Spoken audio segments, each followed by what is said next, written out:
입니다. 네, 여러분 한 주간도 잘 지내셨죠? 자, 여러분 오늘은 무슨 주일입니까? 예, 맥주감사주일입니다. 여러분 맥주감사주일은 하나님께서 우리에게 주신 소산의 첫 열매를 거두어서 드리는 그런 감사절기이기도 합니다. 예전에 이스라엘 백성들은 첫 소산으로 보리를 거두어서 하나님 앞에 예물로 드렸는데 그 보리 맥자를 타서 맥주절이다 그렇게 해석하기도 합니다. 그래서 맥주 감사헌금은 우리가 1년 동안에 전반기 동안에 하나님께서 주신 은혜들을 되새기고 또 하나님께서 우리에게 주셨던 감사의 그런 은혜들을 하나님 앞에 고백하면서 감사하는 시간입니다. 그러한 의미를 담아서 오늘 함께 은혜를 나누기를 간절히 소망합니다. 여러분, 다른 것은 다 잘 변하는데 변하지 않는 것이, 진짜 변하지 않는 것이 하나 있다고 합니다. 무엇일까요? 사람입니다. 사람이 잘 안 변해요. 다른 건 다 잘 변하고 또 때에 맞추어서 세상의 이치에 맞춰서 모든 것은 다 조금씩 변해가고 10년이 지나면 강산도 변한다고 할 만큼 우리가 그런 격언을 가지고 변화라는 그것을 우리가 늘 삶 속에서 이루어 가는데 잘 변하지 않는 것, 가장 변하지 않는 게 사람이랍니다. 그런데 또 우리가 한편으로는 변하지 않는 것을 진리라고 말하잖아요. 어떤 상황이나 어떤 조건 속에서도 변하지 않는 것, 그걸 진리라고 하는데 만약에 그런 의미에서 보면 어쩌면 사람이 진리인지도 모르겠습니다. 사람이 그렇게 잘 변하지를 않는데요. 여기서 잘 변하지 않는다라는 말의 의미는 변화를 두려워한다라는 말이기도 합니다. 왜 잘 변하려고 하지 않을까요? 변화를 두려워하기 때문에 그렇습니다. 변화가 때때로 우리의 삶이 불안하게 만들기도 하고 두려움을 초래하기도 하기 때문에 그래서 변화를 잘 하려고 하지 않고 변화를 싫어하는 게 우리 인간의 모습이 아닐까 생각됩니다. 변화는 우리를 힘들게 하고 삶을 불안하게 만든다는 생각이 지배적으로 작용하게 되면 변화를 굉장히 두려워하고 그 변화에 대해서 무서워하는 게 우리 사람의 마음이죠. 예를 들자면 우리가 이렇게 변화하기 어려운 것, 그것을 가장 단적인 예로 들자면 우리가 어떤 사실을 깨닫고 마음속에 결단을 하는데 그 결단이 며칠을 못 가죠? 3일을 못 가요. 그래서 또 격언이 하나가 생겨나는데 무슨 말이 생겨났어요? 작심삼일이라는 말이 생겨났어요. 그처럼 변화하기가 참 힘듭니다. 그런데 여러분 그거 아십니까? 사실 우리는 변화하기를 두려워하고 변화를 잘 하기를 원하지 않지만 저와 여러분들은 매일 일상에서 조금씩 변화된 삶을 살고 있다는 거, 여러분들이 느끼는지 느끼지 못하든지 상관없이 말이죠. 가령 예를 들어 보겠습니다. 우리가 이렇게 일상의 삶에서 작은 변화를 경험하는데 예를 들자면 평상시 출근했던 길이 막히면 우리는 어떻게 하죠? 다른 길을 선택해서 막히지 않은 길로 내비게이션을 찾아서 새로운 길로 갑니다. 어떤 거예요? 작은 변화죠.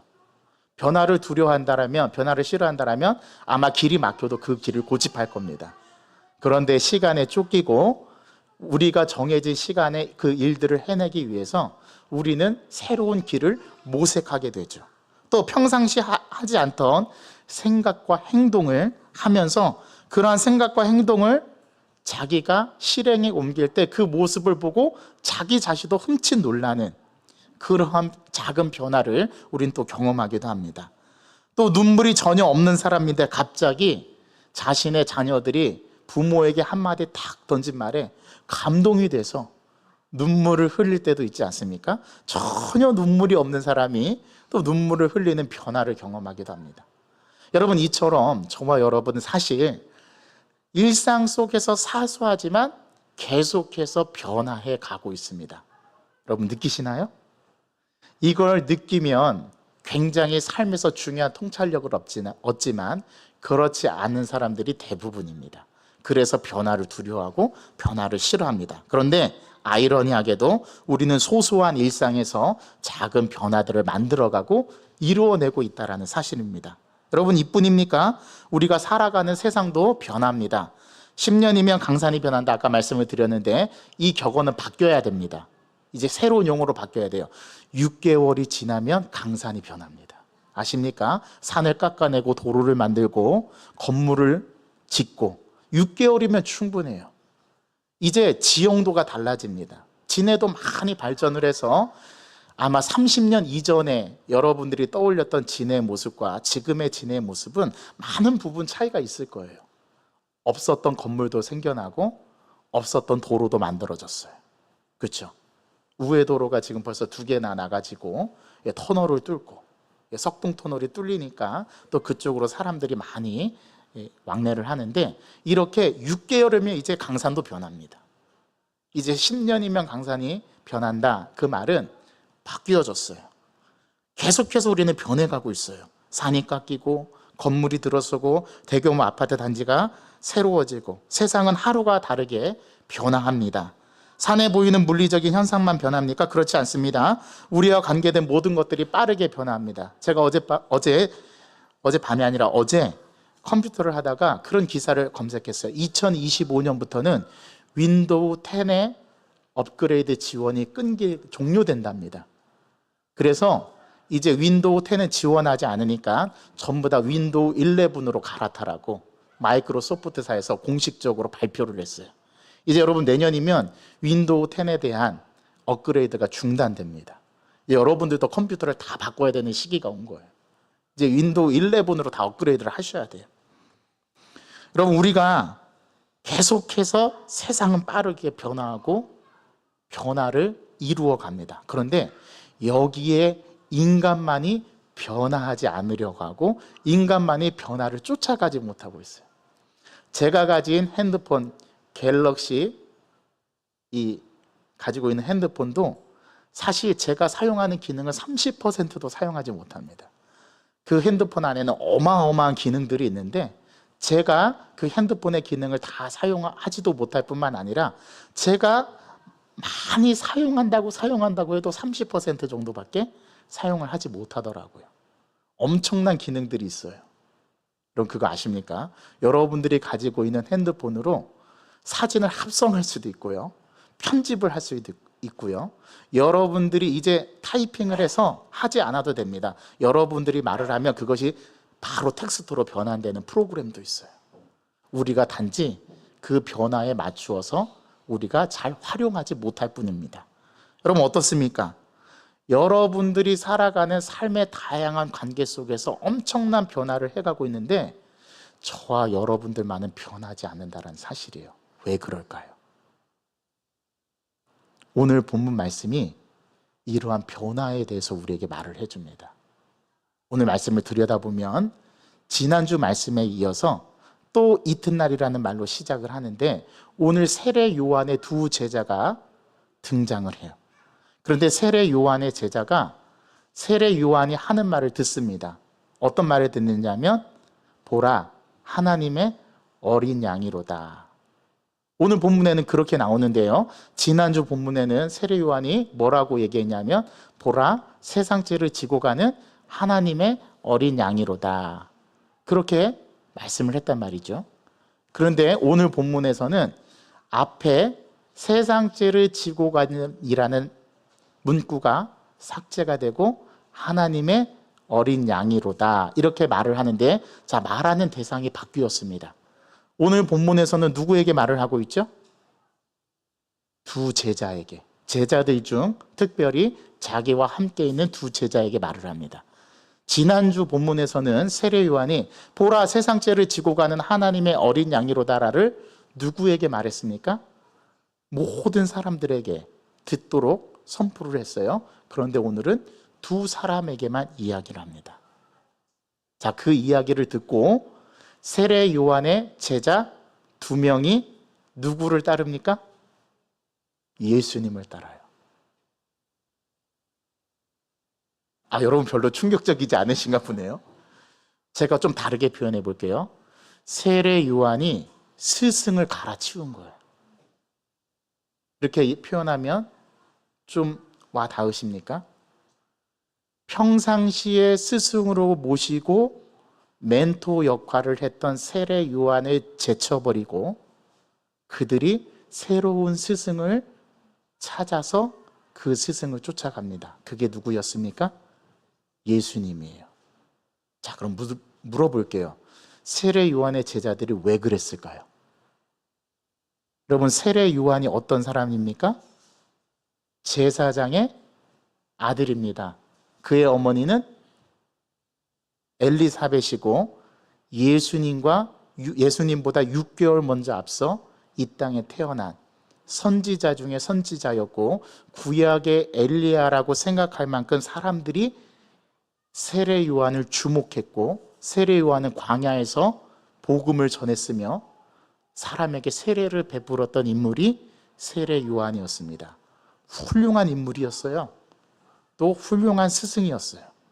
그런데 세례 요한에게 제자가 있었다는 사실도 오늘 충격적이지만, 그 제자들 가운데 수많은 제자들이 있었는데 그 중에서 두 사람이 자기의 스승을 갈아치워서 새로운 스승인 예수를 쫓아갑니다. 어떻게 이런 행동이 가능했을까요? 그 두 제자가 세례 요한이 말한 것을, 그 증언을 들었어요. 어떤 증언이요? 보라, 세상 죄를 지고 가는 하나님의 어린 양이로다. 이 얘기도 들었을 뿐만 아니라 오늘 하루가 지나서, 또 이튿날이라고 했잖아요. 하루가 지난 거죠. 하루가 지나서 스승과 함께 길에 나왔는데 마침 그 앞에 누가 지나가는 거예요? 예수님께서 지나가시는데 그 예수님을 보고 세상 죄를 지고 가는 이라는 말을 하지 않았는데 그저 하나님의 어린 양이로다 했는데, 그들이 이 말을 듣자마자 전날에는 그런 결단을 안 했는데 예수를 보고 어떻게 합니까? 자기의 스승을 버리고 새로운 스승인 예수를 쫓아 나섭니다. 왜 이렇게 행동했을까요? 그들에게 하나님의 어린 양이라는 이 말은 도대체 심경에 어떤 변화를 주었길래 자기가 모시고 있는 스승을 갈아치우고 예수를 쫓아 따라 나선 것일까요? 그리고 여기서 따르다라는 말을, 예수를 따랐다라는 이 말은 예수의 제자가 된다라는 말인데, 왜 그들은 세례 요한을 버리고 예수 그리스도를 따라서 나선 것일까요? 그들에게 도대체 그 짧은 사이에 무슨 일이 벌어진 걸까요? 여러분, 오늘 구절에서 이 부분을 깊이 있게 우리가 들여다봐야 됩니다. 제가 서두에 사람이 변화되기가 가장 어렵다라고 말했잖아요. 그런데 오늘 두 사람은 변화를 겪었어요. 이제 나중에 뒤에 가면 이 두 사람 가운데 한 사람의 이름이 공개됩니다. 누구였죠? 예, 안드레였습니다. 여러분, 안드레는 누구의 제자였대요? 세례 요한의 제자였대요. 그런데 그가 세례 요한, 자기의 스승을 갈아치우고 누구를 스승으로 삼습니까? 예수님. 자, 그러면 여기서 제가 중요한 한 가지 사실을 여러분들에게 선포합니다. 진짜 스승을 만나잖아요. 그러면 가짜 스승은 사라지게 되어 있습니다. 다시 말해볼게요. 진짜 복음을 만나잖아요. 그러면 그 복음에 압도되고 복음에 제대로 부딪히면 예수를 따르게 되어 있습니다. 오늘 이게 세례 요한의 두 제자가 보여준 모습이에요. 그러면 그들은 도대체 뭘 봤을까요? 오늘 본문 말씀에 가만히 들여다보면 이렇게 시작하죠. 35절에 또 이튿날 요한이 자기 제자 중 두 사람과 함께 섰다가, 자 36절을 다 함께 읽겠습니다. 시작. 예수께서 거니심을 보고 말하되 보라 하나님의 어린 양이로다. 자 36절에 한 단어가 두 번 반복됩니다. 어떤 동사입니까? 본다라는 동사입니다. 요한복음에서 본다라는 동사가 매우 중요해요. 보다. 이 보다라는 말이 1장 1절부터 쭉 계속 보면 그를 보았다, 보고, 보매, 이런 말씀이 계속 반복되거든요. 자, 묻습니다. 아까 드렸던 질문. 도대체 세례 요한의 제자 두 명은 무엇을 본 걸까요? 무엇을 봤기에 하나님의 어린 양이라는 이 한마디를 듣고 자기의 스승을 버리고 새로운 스승인 예수를 쫓아 나선 것일까요? 그리고 또 세례 요한은 자신을 버린 그 두 제자를 그냥 보내줍니다. 여러분들이 스승이라면 어떻게 하시겠어요? 그냥 보내줄 수 있을까요? 여러분 궁금하지 않겠어요? 왜 너는 나를 버리고 예수를 쫓아가니? 적어도 그런 생각 한번 해볼 수 있지 않을까요? 여러분들에게 제자가 있는데 그 제자들이 여러분들을 잘 따르고 여러분들에게 잘 가르침을 받다가 하루아침에 갑자기 말도 없이 자기를 떠나서 다른 스승을 쫓아간 거예요. 여러분 그런 입장으로 한번 생각해 보십시오. 도대체 그 두 제자는 세례 요한의 증언을 듣고 예수에게서 뭐를 발견했을까요? 그리고 그 두 사람은 마음속에 결단을 하고 세례 요한을 버리고 어떻게 예수를 따라 나섰을까요? 37절에 보니까 두 제자가 그의 말을 들었다. 그의 말은 누구의 말입니까? 세례 요한의 말이죠. 세례 요한은 뭐라고 했어요? 보라 하나님의 어린 양이로다. 그 말밖에 안 했어요. 자, 어제 말했을 때는 보라 세상 죄를 지고 가는 하나님의 어린 양이로다. 그렇게 말했을 때는 제자들이 그냥 있었거든요. 그런데 오늘 하루가 지나서 다시 예수님이 거느시는 것을 보고 다시 한번 세례 요한이 말합니다. 보라 하나님의 어린 양이로다. 이 얘기를 듣자마자 그 두 제자에게는 내적인 요동이 일어났고 그들에게 새로운 깨달음이 주어졌고 그들이 예수를 보고 예수님을 쫓아갔다라는 거예요. 그러면 뭘 봤을까요? 이게 중요합니다. 예수님의 외모를 봤을까요? 잘생겨서? 그럴 수도 있죠. 요즘에 잘생긴 아이돌 보면 많은 청소년들이 따르는데 그럴 수도 있습니다. 그런데 오늘 본문에서 그렇게 읽어낼 수 없다라는 사실을 압니다. 그렇죠? 만약에 그렇다면 첫째 날 쫓았어야 돼요. 그렇죠? 그런데 하루가 지나서 하나님의 어린 양이로다라는 이 말을 듣고 두 제자는 세례 요한을 따르지 않고 예수를 따르게 됩니다. 그리고 세례 요한도 그들을 보내줍니다. 자, 첫 번째 우리가 생각해 볼 점, 세례 요한은 그들을 보내줄 수밖에 없었어요. 왜 그랬을까요? 세례 요한이 뭐라고 고백했습니까? 25절, 26절, 27절에 보면 내가 먼저 그보다 왔지만 그가 나보다 먼저 계신 이유, 선지하신 이유, 그분은 하나님의 아들이시고 그는 능력이 많으셔서 나는 물로 세례를 베풀지만 그분이 오시면 물과 성령으로, 불과 성령으로 세례를 베푸실 것이고 심지어 나는 그의 신발끈을 푸는 것도 나는 감당할 수 없을 만큼 그분은 나보다 위대하신 분이다. 그러면서 세례 요한이 2장의 마지막 절 3장에 가면 뭐라고 얘기냐면 그는 흥하여야겠고 나는 쇠하여야 하리라. 이게 바로 세례 요한의 정체성이었다고 말씀드리지 않았습니까? 세례 요한이 자신의 정체성을 어디서 발견했어요? 나는 그리스도가 아닙니다. 나는 엘리야가 아닙니다. 나는 광야에서 외치는 자입니다. 라고 말씀드렸죠? 그리고 우리가 지난주에 세례 요한이 자신의 정체성을 가진 세례 요한이 예수님을 어떻게 소개했죠? 보라 세상 죄를 지고 가는 하나님의 어린 양이로다. 저 사람이 우리의 죄를 속량하실 분이다. 우리 대신에 속죄제로 실제로 유월절 양을 잡는 그날에 저분은 십자가에 달려서 우리의 죄를 속하시고 우리를 구원해 주실 분이다. 그런 구원자로 소개했죠. 그게 예수의 정체성이었죠. 세례 요한은 자신의 정체성을 정확하게 알고 예수의 정체성을 정확하게 드러냈습니다. 그러자 자기 제자를 예수에게로 보낼 수 있었죠. 왜요? 그분이 어떤 분이신지를 알기 때문에. 세례 요한이 증언했던 그 예수를 우리가 정확하게 삶 속에서 경험되기만 한다면 우리의 삶은 변화될 수밖에 없다는 사실이 오늘 성경이 우리에게 가르쳐줍니다. 문제는 우리가 변화하지 않으려는 게 문제죠. 저와 여러분들은 이미 예수를 경험했어요. 예수의 하나님 나라를 맛보았어요. 그 나라가 어떤 나라인지, 이 세상과 다른 나라고, 이 세상에 영토와 또 영해와 또 대한민국의 주권을 가진 이 국민들이 있다라는 여기에서부터 시작하는 나라가 아니라 우리가 소망하고 꿈꾸는 나라는 이 세상 나라와 전혀 다른 나라, 예수님께서 완성해 가지고 오실 그 나라를 우리 이미 맛보고 알고 있어요. 그래서 그 나라에 소망을 두고 우리가 이 험난한 세상, 이 땅을 살아가는 거 아니겠습니까? 이 세상이 힘들어도 우리가 소망을 가질 수 있는 이유, 우리는 마지막 궁극적으로는 하나님 나라에 들어갈 백성임을 우리가 깨닫기 때문에.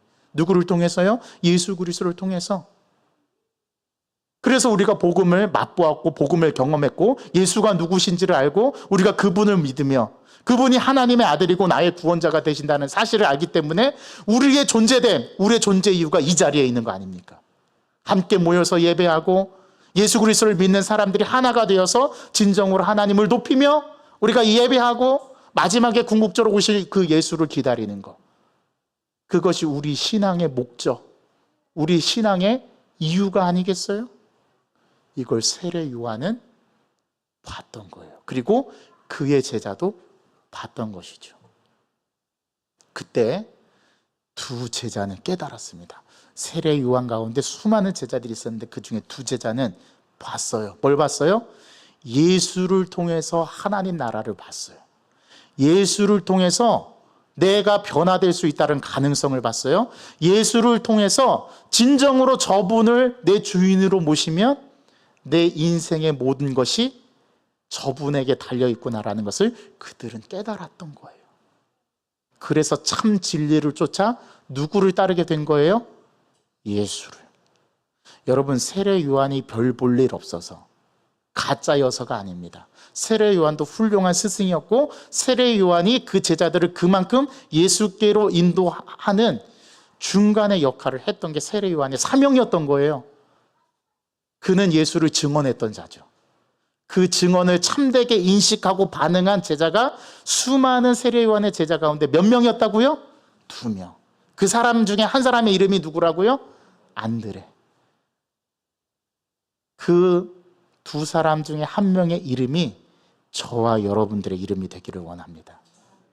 우리가 오늘 이 예배 가운데 하나님을 진짜 제대로 부딪히고 예수 그리스도가 누구인지를 알게 되고 깨닫게 되면은요, 예수를 따를 수밖에 없게 됩니다. 그게 오늘 이 본문이 우리에게 가르쳐 주려고 하는 거예요. 좋은 스승을 만나야 합니다. 좋은 스승이 우리의 인생을 결정합니다. 그러한 어떤 성공 사례나 성공의 비전을 말하려고 이 본문에 기록된 게 아니라는 거예요. 이 예수가 누구냐? 예수가 무엇이냐? 예수는 나에게 어떤 존재냐? 그 존재를 깨닫게 해주기 위해서 세례 요한이 보라 하나님의 어린 양이라고 말했던 거예요. 어린 양에 대해서 지난주 말씀드리지 않았습니까?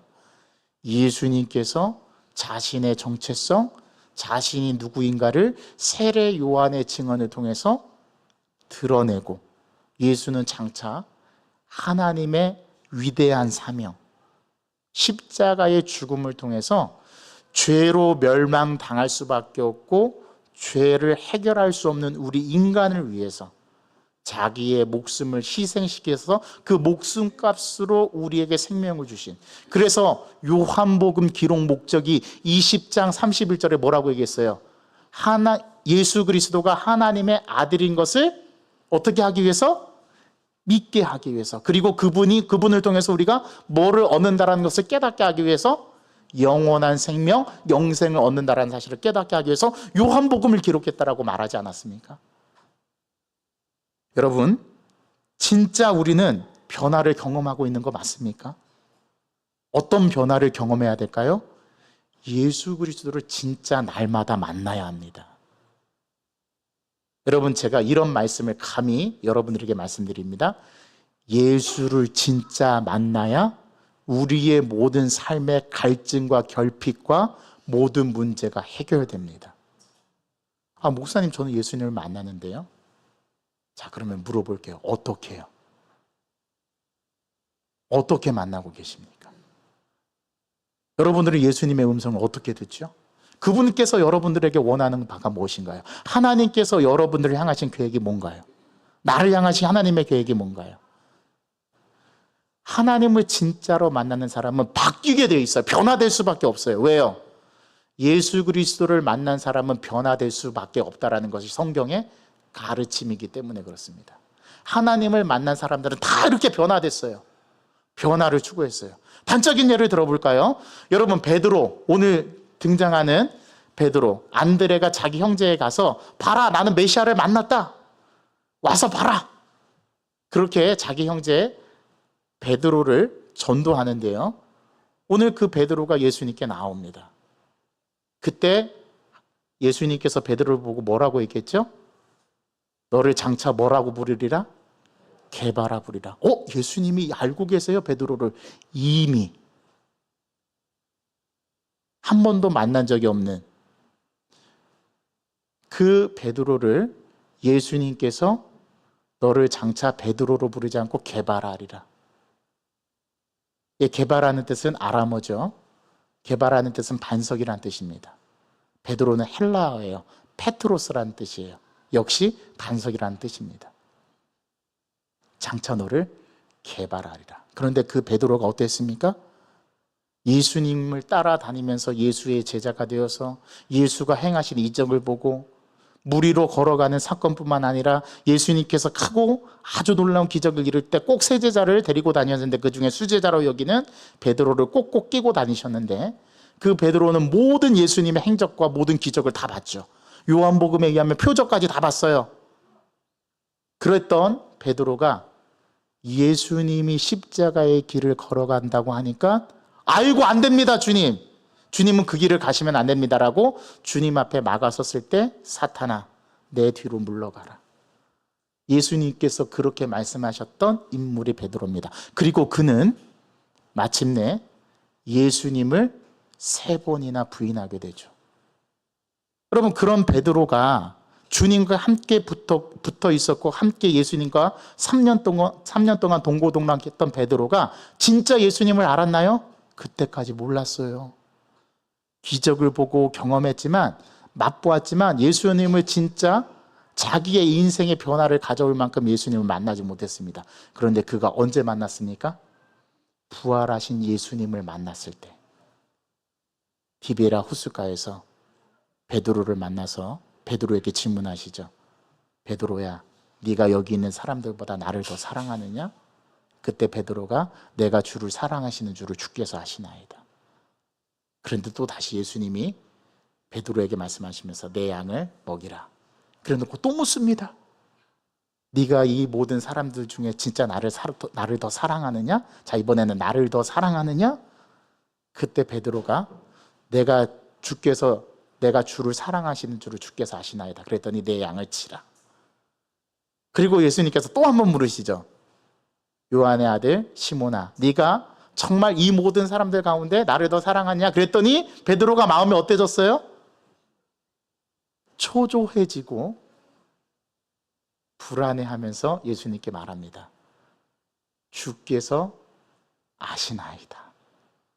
그랬더니 예수님께서 다시 내 양을 먹이라. 그럼 베드로가 바뀌었죠.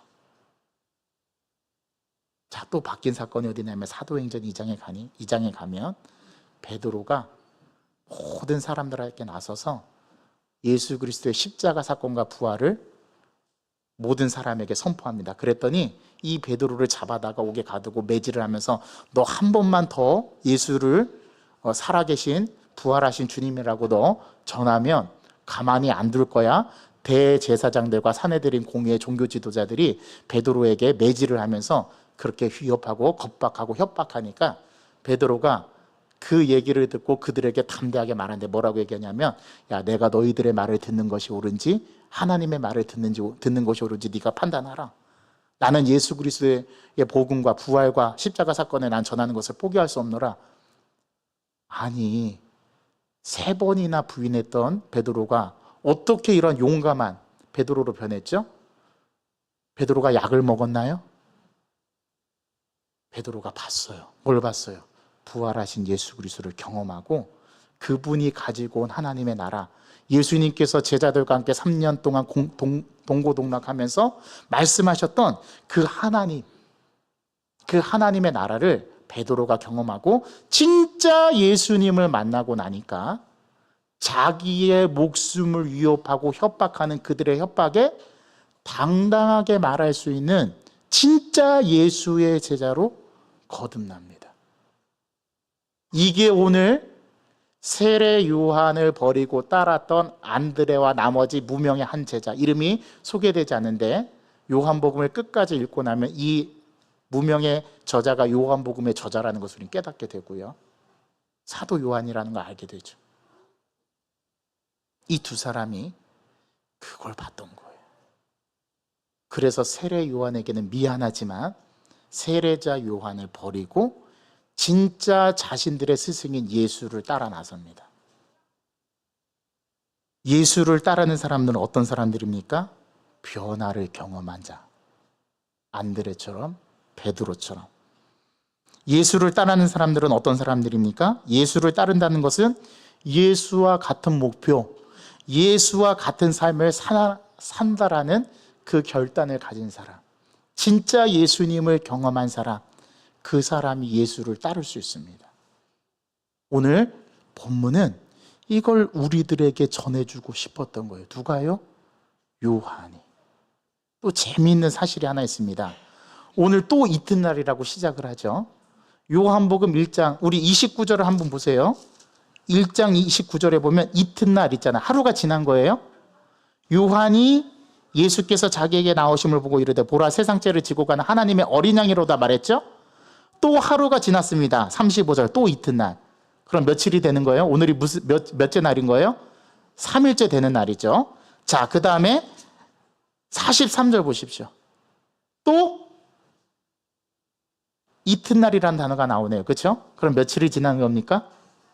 네, 4일이 지난 겁니다. 그리고 2장 1절에 보세요. 며칠째 되는 날? 사흘째 되는 날. 자, 그러면 사흘째 되는 날 가나의 혼인잔치, 그때 물로 포도주를 변화시키는 표적을 보여주시는데 그날은 그럼 몇째 되는 날이에요? 예, 여섯째 날, 7일째를 맞이하는 날, 여섯째 날 이제 저녁이 되는 거죠. 자, 여러분 이 요한복음 1장을 읽어가면 또 이튿날 하루가 지났다는 거 나오고 또 이튿날 하루가 지나고 또 이튿날 하루가 지나면서 여러 가지 사건들이 하나씩 에피소드가 소개되고 있는데 마치 창세기 1장에 뭘 보는 것 같아요? 천지 창조를 보는 것 같습니다. 자, 천지 창조는 누가 하셨죠? 하나님께서 하셨어요. 하나님께서 첫째 날 빛이 있으라 빛을 만드시고 저녁이 되고 아침이 되는 있는 첫째 날이래. 하루가 지나는 거죠. 유대인의 하루의 개념은 언제부터 시작합니까? 저녁부터 시작합니다. 하루가 지났어요. 자, 하루가 지나고 하나님께서 6일 동안 천지의 사역을 이루어 가시죠. 천지 창조의 사역을 이루어 가시는데 그 천지 창조의 사역을 깬 사람이 누굽니까? 깬 존재가 인간입니다. 인간이 하나님의 창조를 망가뜨렸어요. 그래서 하나님께서 그들에게 그 깨어진 창조 세계를 회복하기 위해서 하나님께서 누구를 보내셨죠? 예수를 보내셨죠. 자, 그러면 요한복음 1장과 창세기 1장은 서로 연결이 되는데 창세기 1장은 태초에 하나님이 천지를 창조하시니라. 요한복음 1장 1절은 똑같이 태초로 시작하는데 태초에 말씀이 계시니라. 이 말씀이 하나님과 함께 계셔서 이 말씀은 곧 하나님이시다. 이 말씀이 누구라는 걸 알 수 있어요. 우리는 예수 그리스도죠. 그러면 예수 그리스도가 뭘 한다는 겁니까? 하나님께서 천지를 창조하신 것처럼 예수 그리스도는 이 땅에 오셔서 뭘 하는 거예요? 재창조를 하시는 거죠. 그게 요한복음 1장이었던 거예요. 그 재창조 가운데 인간이 망가뜨린 하나님의 천지 창조 그 세계를 오늘 누가 회복시키시겠다라는 메시지가 들어있는 거예요? 예수님. 그걸 누가 보았던 겁니까? 두 제자가. 그래서 그들은 변화되었어. 그리고 안드레는 자기가 누구를 만났다라고 자기 형제에게 고백합니까? 메시아를 만났다라고 고백하죠. 여기에 우리의 존재됨이 있습니다. 여러분, 예수를 따른다는 것은요, 예수님을 닮아가겠다라는 의지가 담겨 있는 표현이고요. 내가 예수의 제자가 된다라는 말입니다. 내 스승을 지금 내가 모시고 있는 스승을 바꿔치기 하겠다라는 결단인 거예요. 자, 묻습니다. 여러분들에게 스승은 누구인가요? 자, 제가 여러분들의 스승을 소개하겠습니다. 여러분들의 스승은 돈이죠. 아니에요? 자, 솔직하고 냉정하게. 자, 여러분들의 스승은 명예 아니었나요? 여러분들의 스승은 인정 안 받는 거 아니었어요? 여러분들의 스승은 행복 아닙니까? 여러분들의 스승은 성공하는 거죠. 자, 이 스승을 오늘 이 예배 가운데 바꿔치기 하셔야 됩니다. 누구로요? 예수로. 오늘부터 저와 여러분들의 스승은, 진짜 참 스승, 진짜 참 주인은 누구예요? 예수님인 거예요. 이 고백, 이 변화가 우리들에게 필요하다고 오늘 성경은 가르쳐 주는 겁니다. 진짜 변화는요, 변화할 의지가 있는 사람이 변화할 수 있어요. 또 그 의지대로 변화하려고 노력하는 사람에게 하나님은 찾아가 주시고 만나 주십니다. 그리고 마침내 하나님께서 우리를 어떻게 하실 거예요? 변화시키실 겁니다. 그래서 우리를 하나님의 예수 그리스도의 제자로 만드실 거예요. 저는 이걸 사모합니다. 진짜 예수님을 만나면 변화될 수밖에 없습니다. 변화한다는 것, 그것은 우리가 이 땅 가운데 살아가면서 예수를 닮아가고 예수의 가치관을 내가 받아들이고 예수님께서 원하시는 방식대로 살아가겠다라는 것, 그 결단이 바로 오늘 변화라는 이 두 단어에 있는 거예요. 여러분, 이번 한 주간 동안에 우리의 삶의 주인을 바꿔치기 하십시다. 더 이상 물질이 우리의 주인이 될 수 없어요. 여러분, 물질이 결핍을 채워줄 것 같아요? 아니요. 물질은 채우면 채울수록 참 신기하게 더 많은 물질을 우리는 원하게 됩니다. 그게 인간의 탐욕이에요. 그 인간의 탐욕으로 인해서 창조 질서가 깨진 거 아닙니까? 우리는 이걸 깨달아야 돼요. 저와 여러분들에게 저희들의 마음 중심에서 깊은 곳에서 그 주인 노릇을 하려고 했던 그 주인을 진짜 예수 그리스도로 바꾸셔야 합니다. 이게 성경에서 말하는 변화입니다. 그 변화를 이번 한 주간 동안에 생생하게 경험하시면서 어떤 분에게는 벼랑 끝으로 몰아가는 하나님의 놀라운 일들을 통해서, 또 어떤 이에게는 질병을 통해서, 또 어떤 이에게는 자신의 직장의 어려움을 통해서, 어떤 이에게는 가정의 관계의 어려움을 통해서, 여러분, 그때마다 우리가 예수 그리스도를 만나야 합니다. 그래야 우리의 결핍을 채울 수 있습니다. 저는 여러분의 결핍을 채워드릴 수가 없어요. 제가 항상 여러분들을 도와주기 위해서 스탠바이 할 수 없잖아요. 여러분, 제가 제 아내의 결핍도 못 채워주는데 제가 누구의 결핍을 채워줄 수 있겠어요?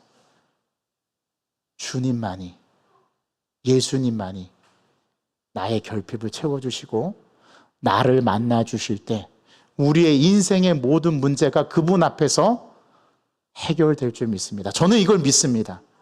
주님을 만나면 우리의 인생이 변화된다는 것. 그래서 예수를 만나야 합니다. 내가 죄인이라는 사실을 깨닫고 나는 예수님이 필요합니다. 주님, 나를 만나 주십시오.